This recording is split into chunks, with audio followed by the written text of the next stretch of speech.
On va prendre l'air. Julia, vous nous emmenez en Picardie où vous attend Julie Poirier qui récolte le lin ce matin. Et oui, bonjour Julie. Alors vous êtes actuellement à Damérocourt, ça se trouve dans l'Oise, avec un producteur de lin. Alors depuis plusieurs jours, on le sait, il y a la sécheresse qui s'est installée dans certaines régions de France et la Picardie en fait partie.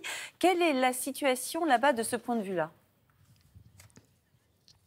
Eh bien, écoutez, Julia, je peux vous dire que depuis quelques jours, ici, on fait la danse de la pluie tous les matins, tous les soirs. Alors effectivement, hier soir, ici, il est tombé quelques gouttes, mais ça n'a pas du tout suffi, vous voyez, à mouiller la terre qui est sous nos pieds. Et puis, alors, le ciel a décidé de nous faire mentir ce matin, vous le voyez, puisque le soleil s'est caché derrière les nuages. Mais rassurez-vous, la semaine prochaine, il fera bien chaud, donc il va falloir continuer à faire la danse de la pluie ici. Exactement. En Picardie, en tout cas. Mais est-ce qu'on peut aller jusqu'à dire que la production de lin est en danger, Julie, ou pas à ce point-là ?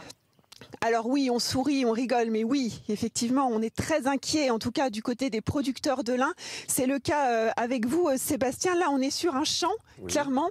Oui. Est-ce que c'est en danger aujourd'hui ? Aujourd'hui, on est inquiet pour l'avenir, puisqu'on n'a pas forcément de stress aujourd'hui, mais on a très besoin d'eau pour les jours à venir, puisque c'est là où le stade critique du lin arrive, où il entre en élongation.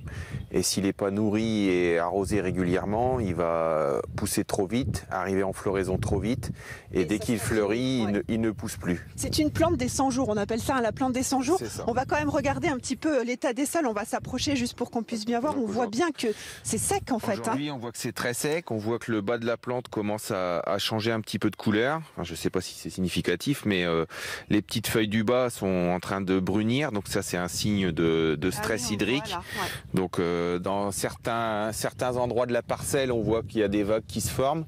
Ça c'est le signe des zones un peu plus séchantes. Donc quand on voit apparaître ça, on se dit qu'il faut absolument de l'eau le plus vite possible pour que le lin puisse pousser régulièrement. Voilà. Si vous pouvez faire la danse de la pluie avec nous, Julia et Thomas, ça nous arrangerait. Eh ben, on est de tout cœur, évidemment, avec vous, avec tous les agriculteurs qui ont besoin de cette eau. D'ailleurs, il y a de plus en plus d'agriculteurs en France qui se lancent dans la production de lin. Est-ce que c'est une bonne idée face au changement climatique ?